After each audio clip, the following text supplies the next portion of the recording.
Hello, everyone, and welcome back to the Genesis Birthing and Living Listening to Black Women web series. This is the web series where Black women are the authority on Black maternal health issues. My name is Shayla Brown. I'll be your host. I'm a wife, a mother, a doula, an educator, an advocate of all things Black women and birthing. I have with me today Miss Aisaba Regina Hall. Um, Miss Hall, can you please tell the people who you are, what you do, and why you decided to tell your story today? Okay. Greetings. My name is Aisaba, and on Instagram, I'm the Divine Birth Keeper, and I'm a birth keeper. I'm a mama of four, homeschooling mama. Me and my husband own Ital Garden Nola. We are a food business and a plant-based family. Um, my background is in mental health, so and I do lactation work as well. Okay. Yeah, just you know, here to promote, um, autonomous births, free births that are in alignment with what mama's visions are, wherever that may be. Mine happened to be at home, so that's where I ended up. Um, Okay.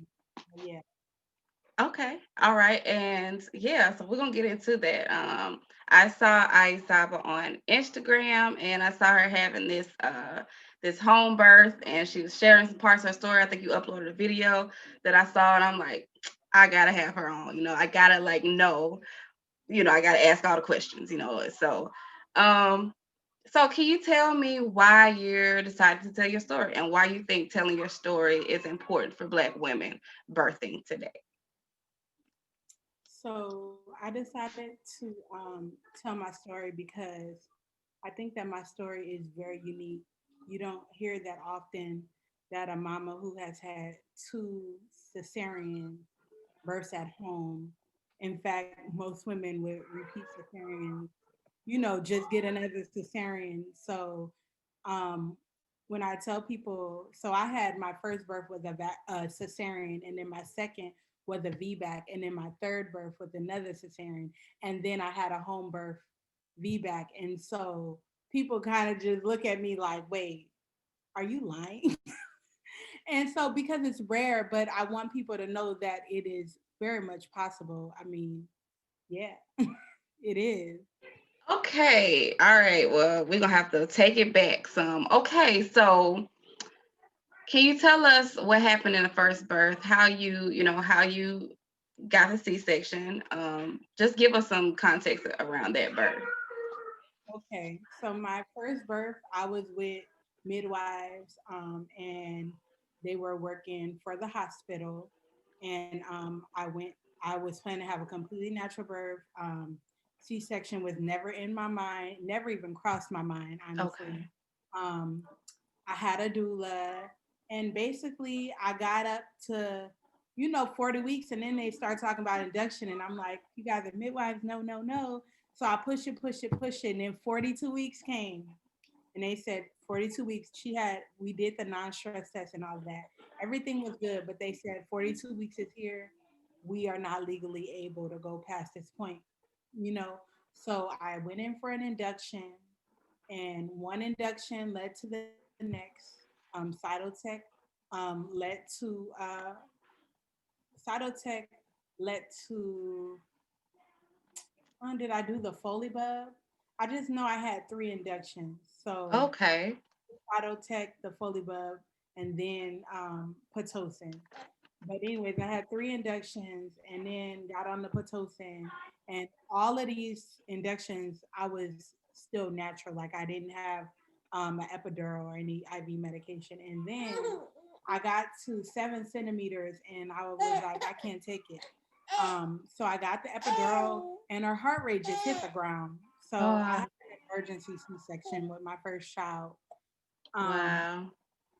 yeah, and it was very traumatic for me. I went through postpartum depression Yeah. and I was very sad because I didn't see my birth going that way, and that's the way that it went. So what, if you don't mind me asking, what did that feel like? You said you couldn't take it anymore. Like, what did the induction process or to their attempts. Like, what did that feel like? It was just like it wasn't normal contractions. Now that I've experienced what normal contractions are, it Mm, it was just something where you couldn't ride the wave. You could never just float with it and breathe and all the yeah. hypnobirthing, nothing was working. It was just like it felt like I was gonna die, to be honest. Wow. And this is my first child. Yeah. Like, I hate to do this, but I have to do this. But it was already like I went in for an induction and everything. So it was already on a different level than I expected it to be. So then I was just like, the hell with it. I'm gonna get this. But then her heart rate hit the ground and I Yeah. had an emergency C-section. Um, Mm, yeah. okay. All right. It was hard, but I was able to breastfeed her for 2 years and you know, Oh, recovered from that, but it was okay. definitely challenging. Okay. Thank you for sharing that. Thank you for sharing that.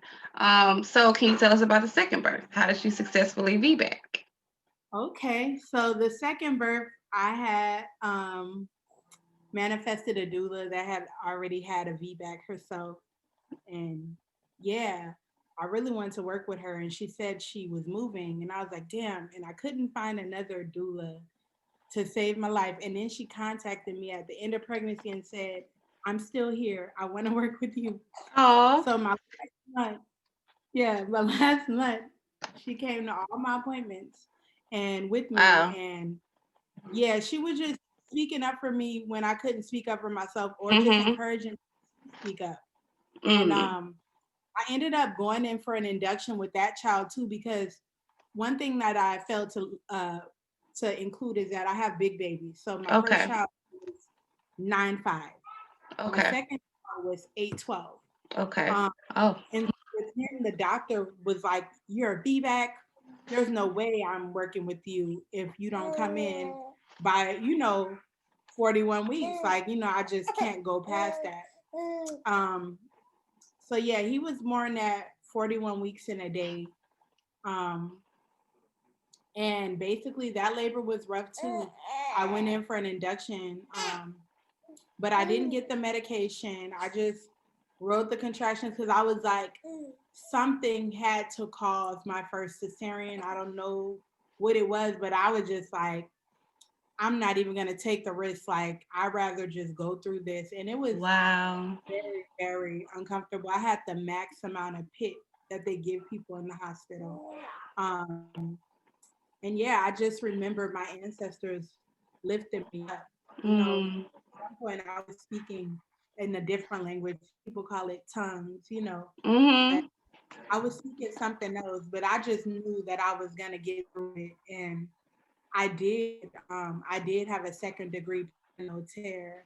I pushed him on my back on command. The pushes were on command, and yeah, that was brutal.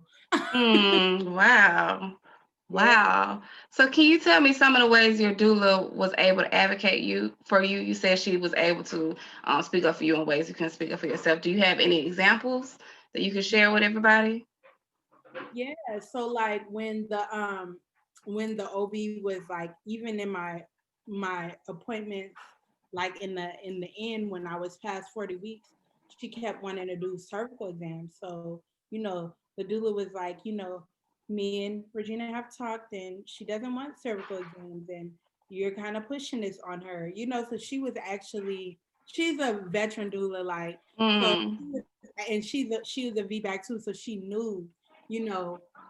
So she was just really speaking up, or she would prep me before I went in. Like, because sometimes the OB would try to say, I just want to talk to you, and then eventually I go get her. But sometimes she try to isolate me, and mm-hmm. she'd be like, ask why, ask this, is this necessary? So she kept like they wanted me to continue to do the non-stress test and all these things. And it's like I went, for several days in a row and everything was good. So it was like, why do I have to keep on coming? But it Mm, was like a fear thing, of the post baby.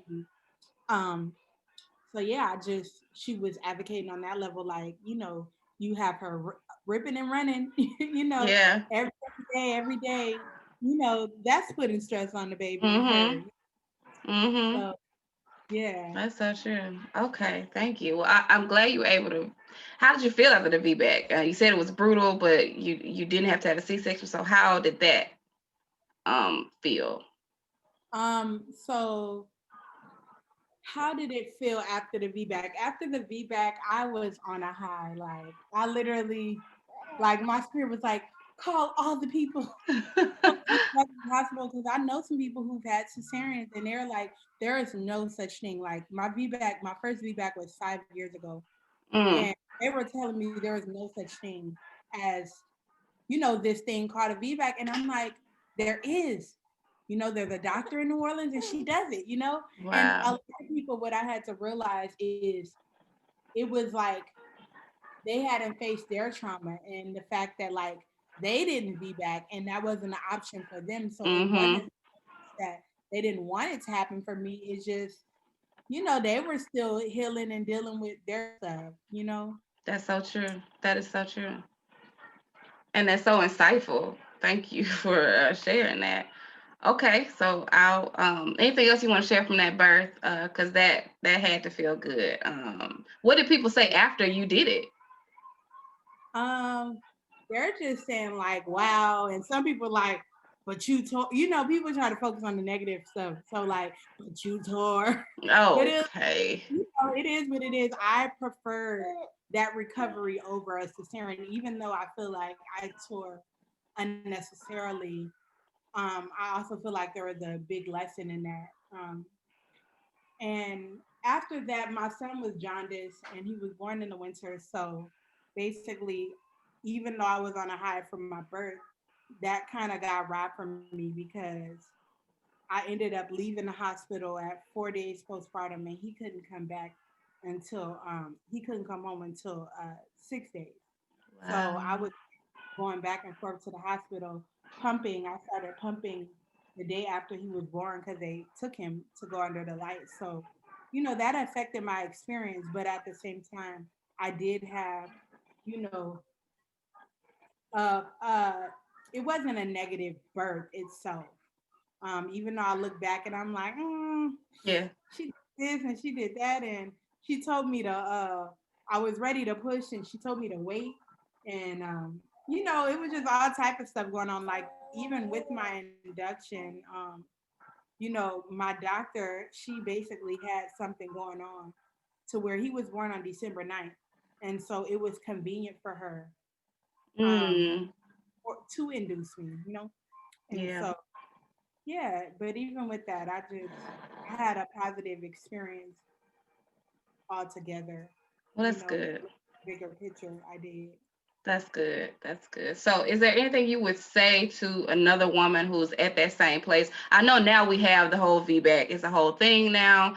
There are more providers in some places. In some places, especially a lot of places in the South, not so much. So, if there's a woman who's at the crossroads, she's had a cesarean and she wants the VBAC, what are some things that you could say or advice you would give her that could encourage her or help her to be victorious in that experience, especially if she's in a hospital, particularly if she's in a hospital?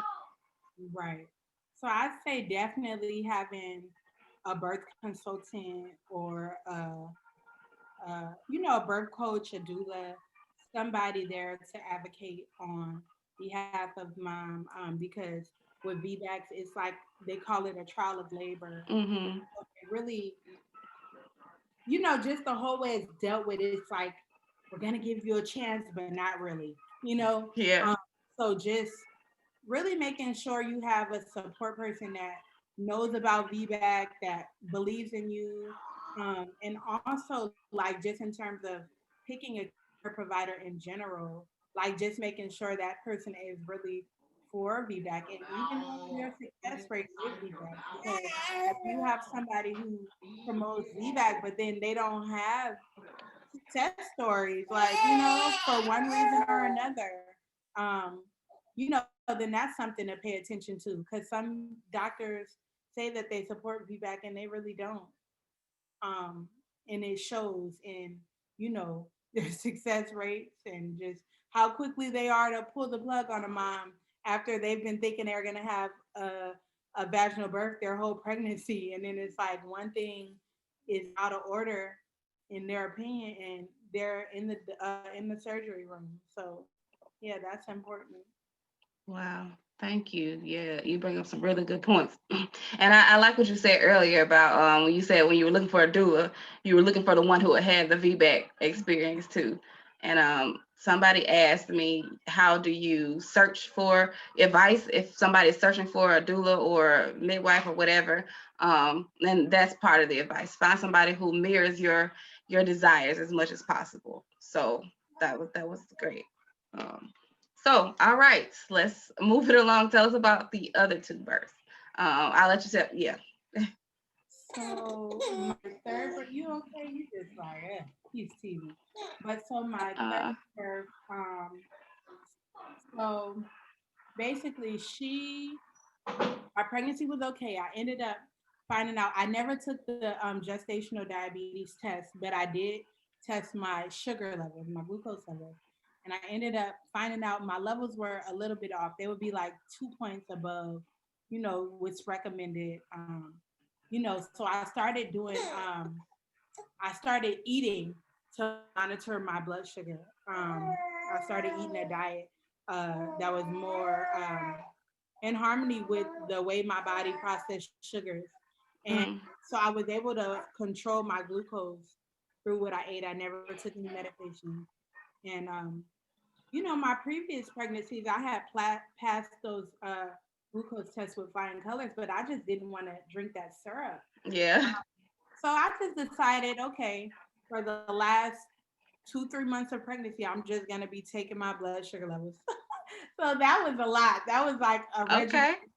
but I'm no stranger to hard work. So I just did it. I was like, okay, I'd rather do this than them try to label me as gestational diabetes or, anything else. So I did that.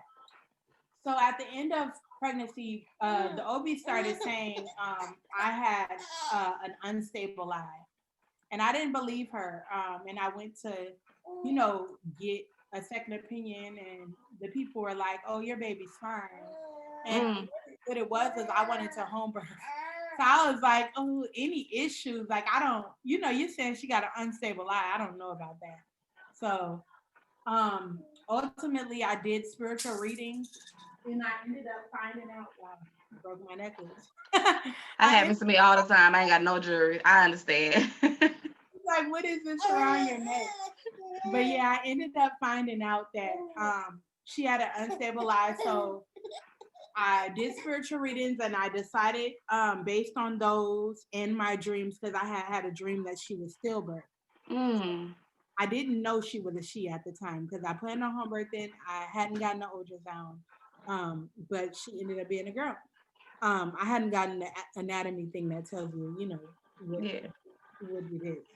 So she had an unstable eye. I go in for an induction at 39 weeks because this is the kicker. The OB never put me down as gestational diabetes. She put me as borderline, and that it was being controlled through diet. But she Come, never told you that. yeah, that's what she told me. But come to find out, even when you're borderline and it's completely under control, they still treat you like you're diabetic. So I could not go as a VBAC with borderline gestational diabetes. I could not go past 39 weeks of being pregnant because I have a history of having big babies. And at that point, my baby was already measuring to be between 7.5 and 8.5 pounds. And she ended Mm, up being 7'7". She was my smallest baby, but she came at 39 weeks. And so I went in for the induction. I got to 7 centimeters and they lost her heart rate. They couldn't find it. So we're like, okay, what's going on? So they pulled the ultrasound in because they're seeing D cells too. They pulled the ultrasound in. She had flipped transverse. So I'm like, oh my gosh, what can I do? It's like nothing you can do. And they're like, well, we could do a cephalic conversion, but with you being a VBAC, that's really risky. And also her D cells and stuff, we just don't recommend putting that type of stress on her. So mm, I'm like trying to do poses in the bathroom, trying to like get. Yeah. But then I surrendered. I said, okay, it's meant for me to have this. I had a birth consultant there, and I'm like, okay, it is what it is. And basically, when she was born, we found out that she had a velamentous cord insertion, and that Okay. her cord was really shredded and compromised. And so the reason she probably wasn't as big as the other children is because she wasn't getting all her nutrients coming through the cord. Wow. Her placenta was also calcified. So, long story short, the reading was appropriate. It was correct, Mm-hmm. right? And my dreams are right. And she was meant to be born in the hospital. She was a valid cesarean. That's what it was. I don't think Wow. it made it through the birth canal because Mm-hmm. the cord would have slipped. Mm. Yeah, Wow. wouldn't have made it with the placenta attached and everything. So Wow. okay. Yeah. But that's truly, truly a case where a cesarean was necessary. Right, And okay. Thank you yep. for sharing. Yeah. So how did you feel after that one then compared to the, other one? So after that one, I had a lot of guilt because Mm. I wanted to have a home birth and I had to choose between my vision and what was best for my child. Mm. But what was best for my child after it didn't feel like what was best for me. And I ended up having a allergic reaction to I think it was some type of medicine they gave me before the cesarean. So I was itching to the point it Wow. was uncomfortable to breastfeed. So I had that. And then what else happened? I think he's hungry. But so I had that, and then my incision actually got infected.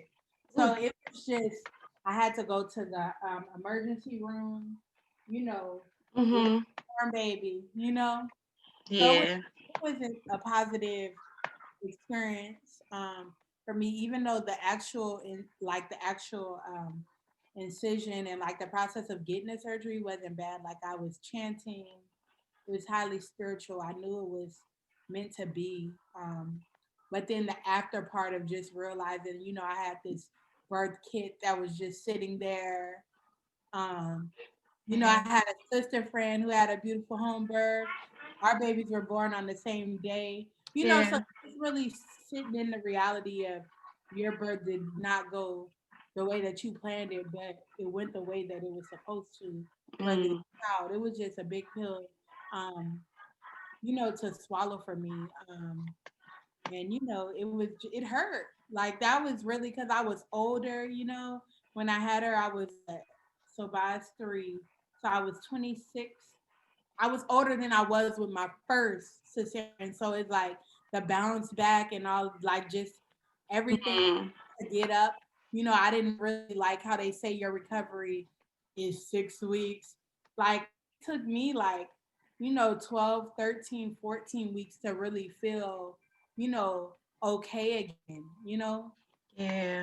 um, so yeah, my recovery was rough. Like with my daughter, I was a student. My first daughter, I was a student, and I was back in school, and taking finals. She was born October 24th, and um, at the end of November, I was showing up for tests and Mm. showing up for this, and a lot was online because I worked it out. But some things I had to go in for, and I was pumping and breastfeeding, and I was doing all of it.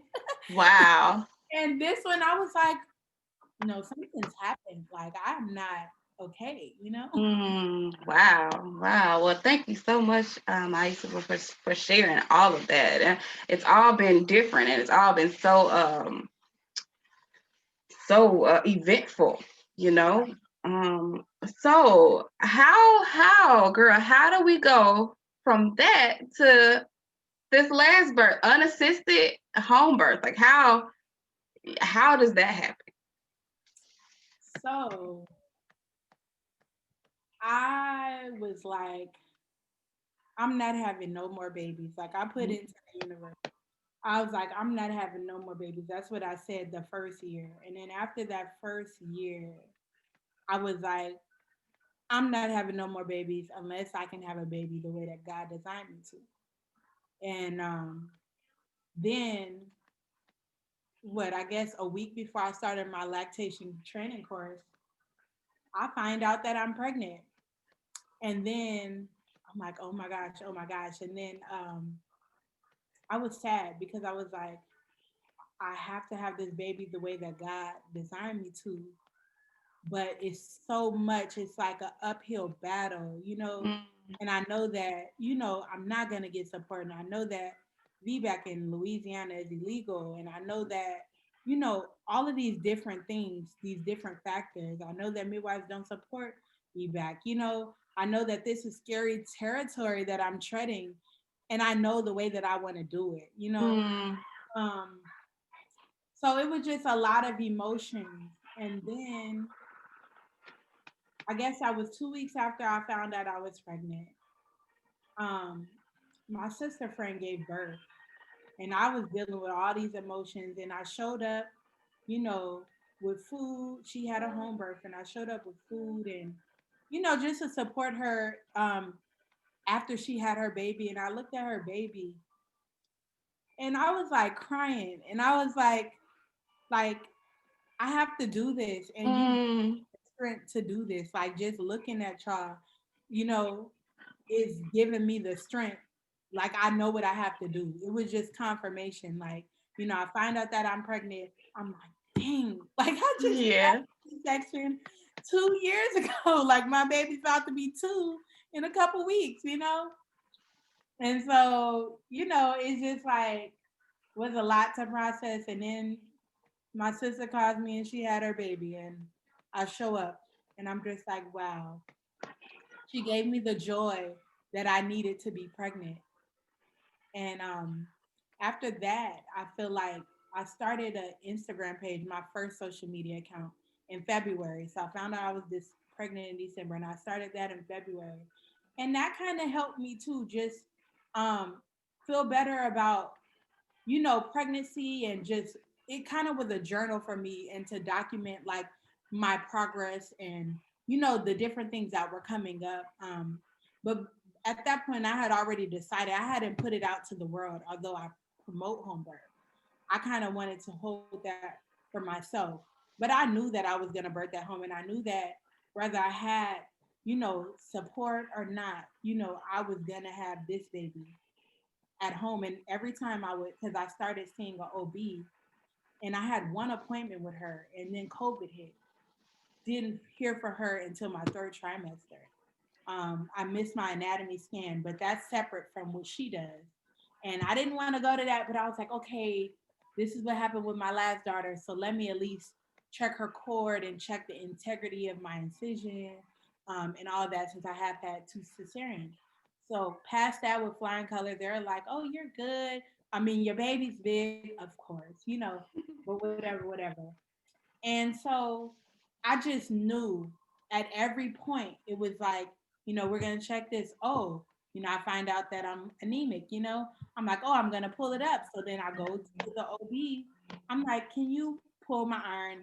See how this is back up. So I'm like at every step, and I'm like, sorry, God, I told you this, and you manifested this, and you know this is how I think it should be, but I'm open, if you give me a sign. But it was always like, birth your baby at home. And even COVID, like my doctor, come to find out, when I saw her after so long of not seeing the OB, when I see her, she's pregnant. So I'm like, oh, you've been going through your own stuff. Wow. Yeah, so she was due 2 months after me. So Wow.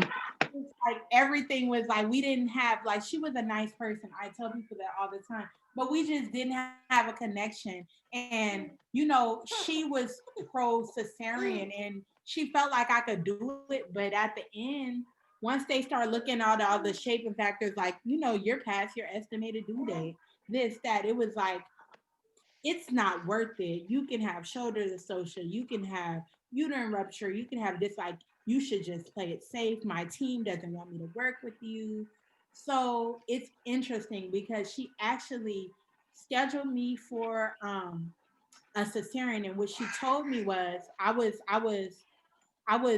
40 weeks and some days when she put it into the system. But in the system, it would have been that I had a cesarean at 41 weeks and 3 days. But Mm. what she told me was that she had to schedule this based on the people over her, the head doctor, and that I could come in and refuse the cesarean and that they would have to induce me. So she told me that's how she would have to do it.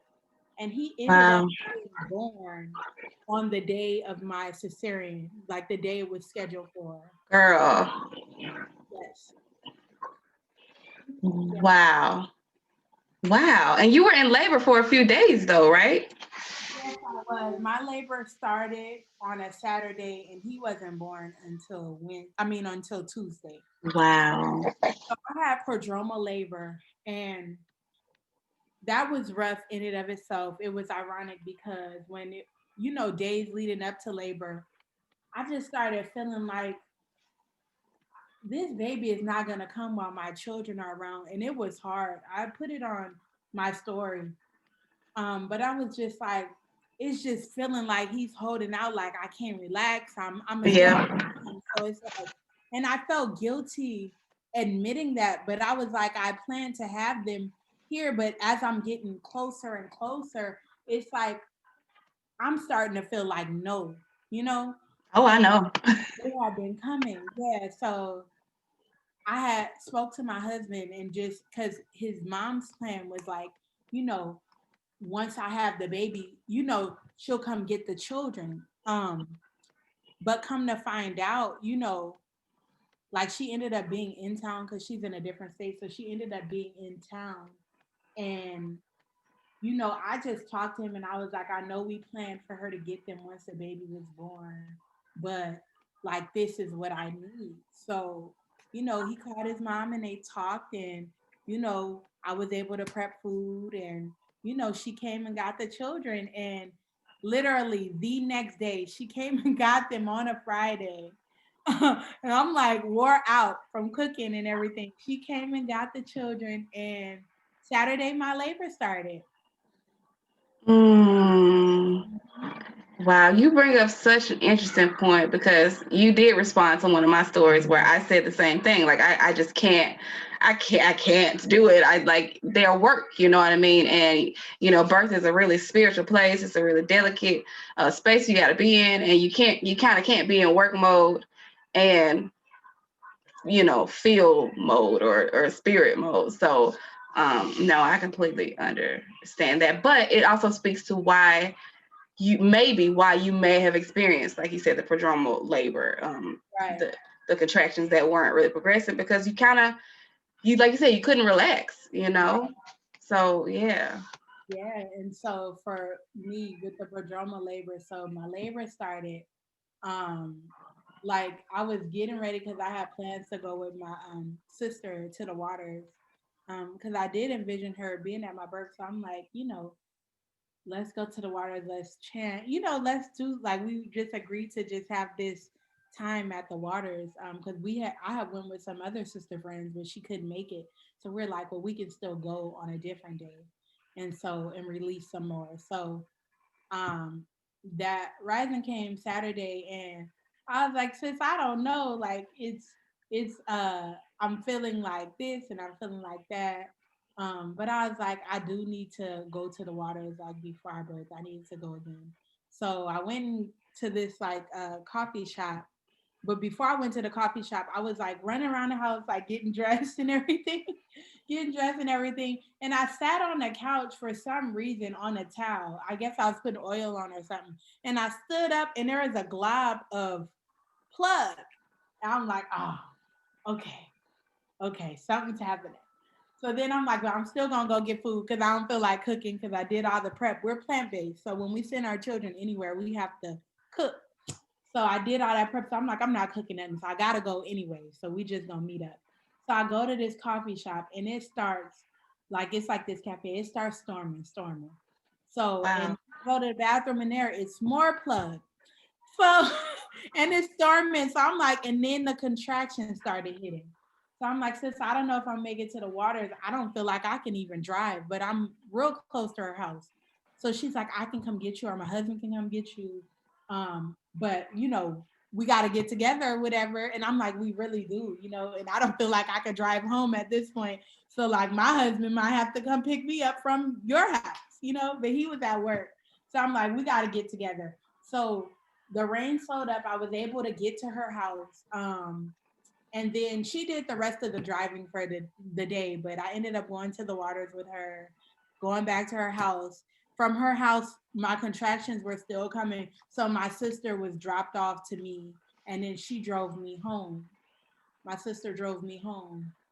And from then, like, she was like, sis, let me know, if it gets going anymore. So from that point, once I got home, I went to sleep, woke up, and from that point, I was in prodromal labor, like, really, like, to where I couldn't leave the house. Like, before it was like I could do stuff, but then it was like, okay, you can't leave the house.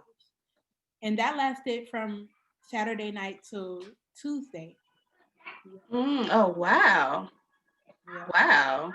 But So, I always say my body was doing that because it had to be gentle. Like all my babies were born within 2 years of each other. So this was the biggest gap, like 2 years and 4 months was like mm, that. But everybody was like 1.5, I'm pregnant, 1.5, I'm pregnant. So my body yeah. was doing that because I put it through so much and it just had to take its time. That's so beautiful. That's so beautiful. That's so beautiful. But had you been in the hospital, I would have been sectioned. yeah, yeah, that's beautiful. Okay, wow. You pretty much touched everything that I highlighted from your sign up form.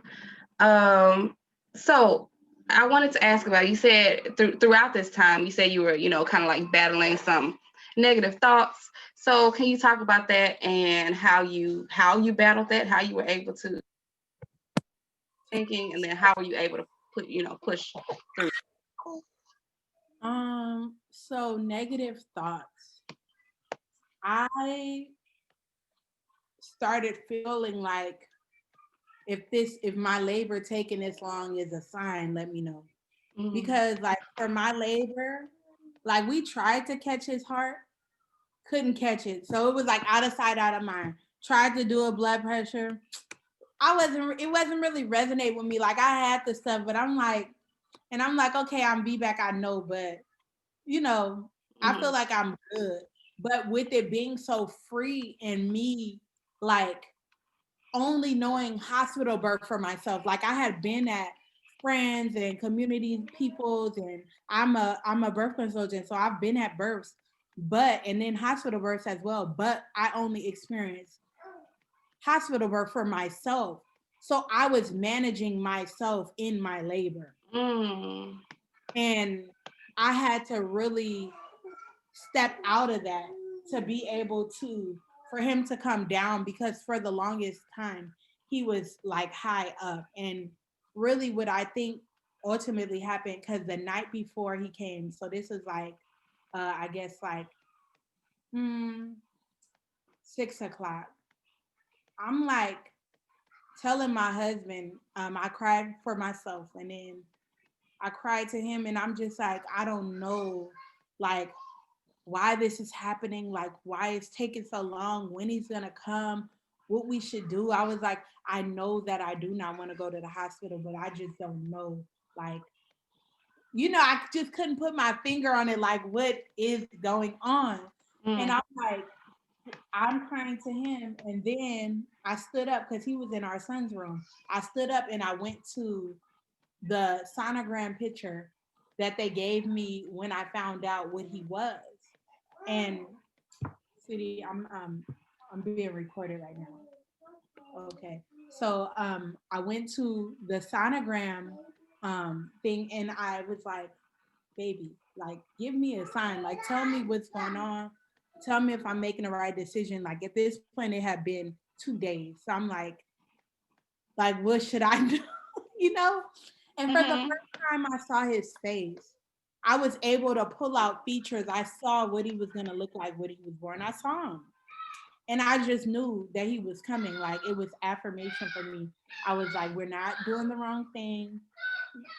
We're not going in the wrong direction. Like this is what it is. Mm-hmm. I'm sorry. My children are Oh, like, you're fine. You're fine. You're fine. I have four. Five. I have five, so I understand. I forgot how many I have. Guys, you guys, please stop. Jahira, get the tablet. Hold on just a second. Jahira, give her tablet. Tell Amin I'm gonna tell Daddy. Get the tablet and go to the room now. Harasiba, go to your room, and Jahira's gonna get it. Amin, if you don't get it, you're gonna get a spanking. It doesn't matter. Give it to her and close your door. Yeah, they're fighting over a tablet. I understand. I promise it's okay. But yeah, so yeah, I basically saw him, and that was confirmation for me. And then we had an energy worker, a priestess, come to our home, and she prayed with us after that.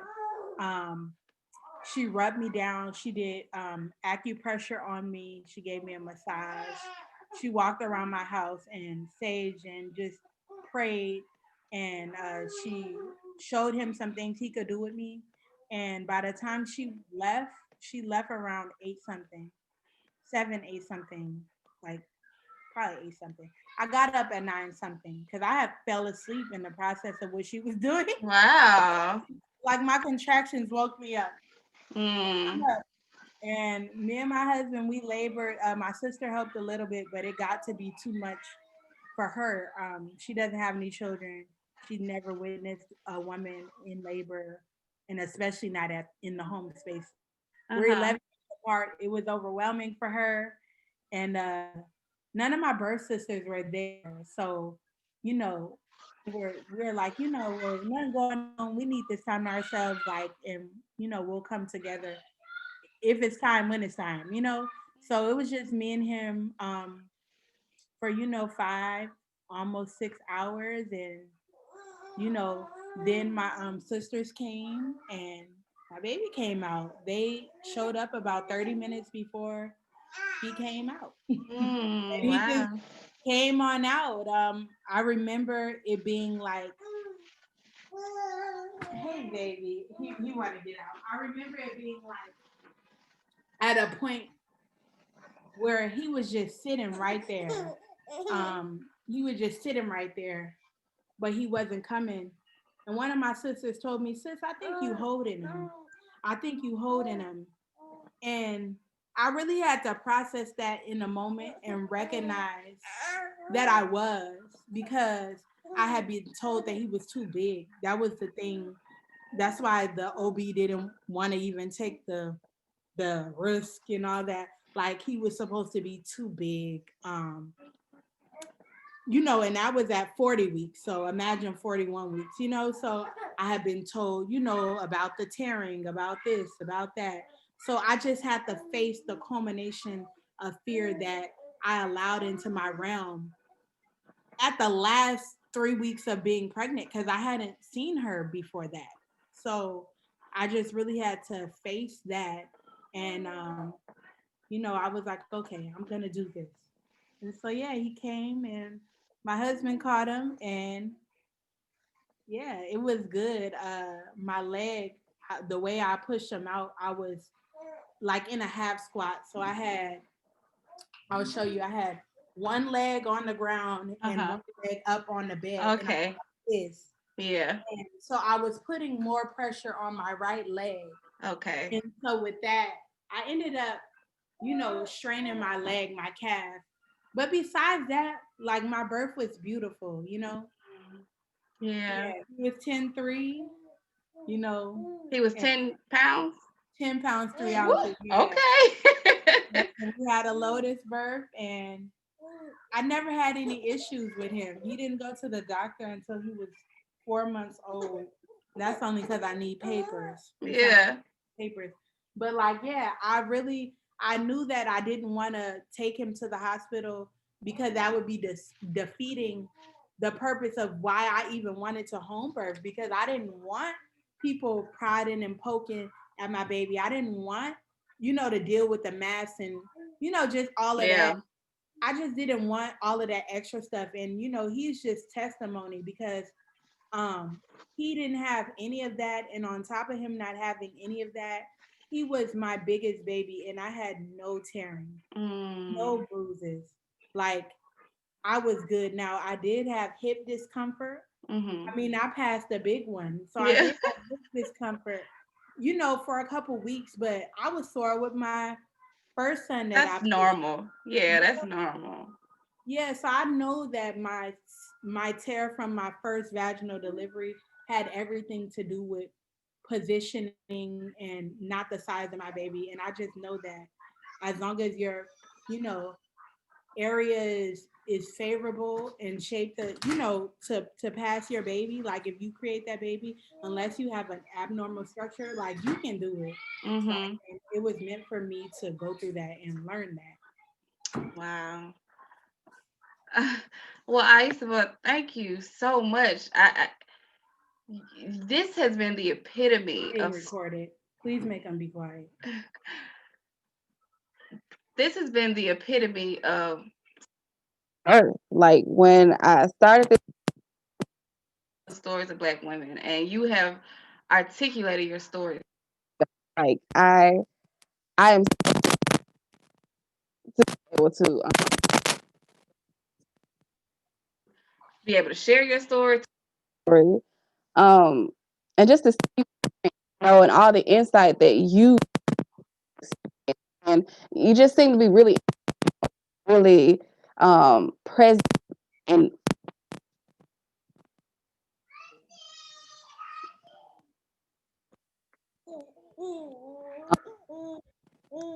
With your so that you can help the other. Um, Sorry.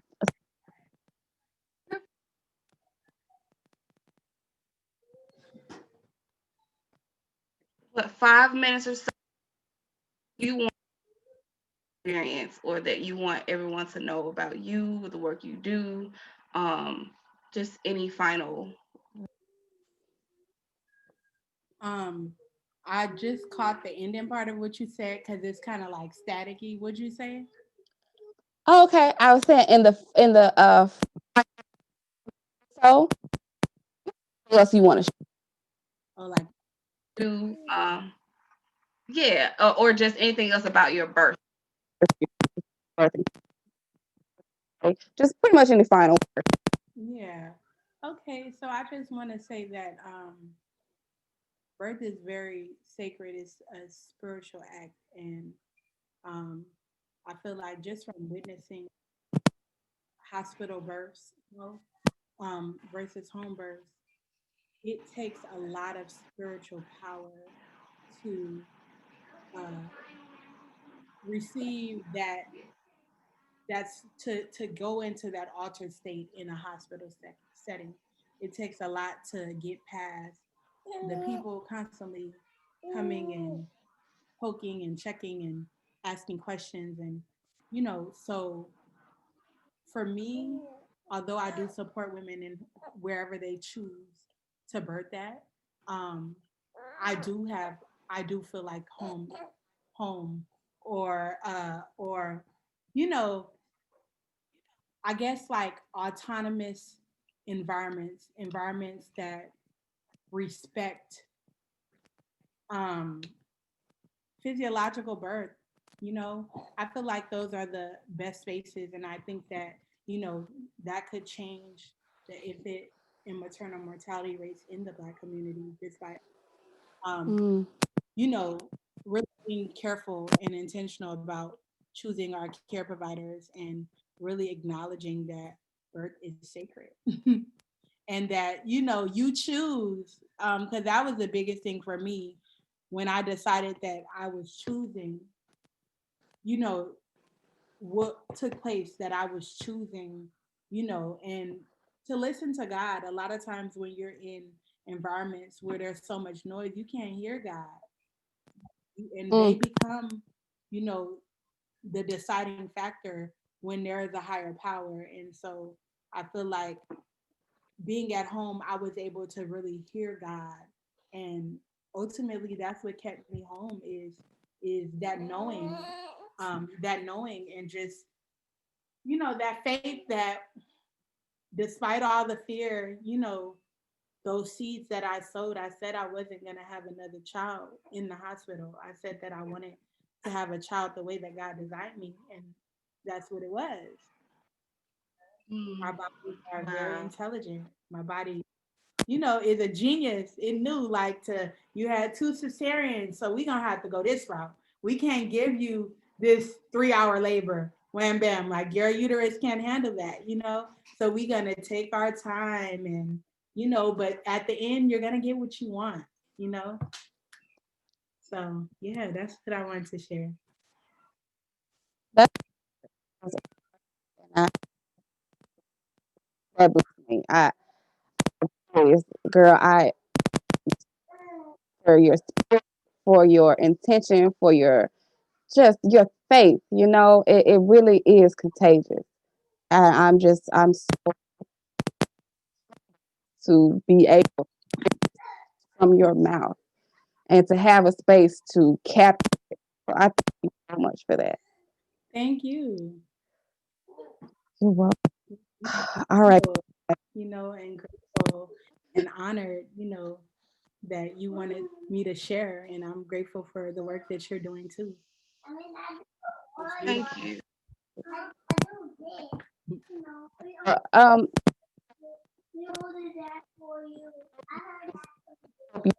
I hope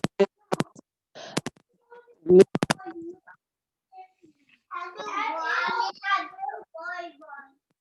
until next time.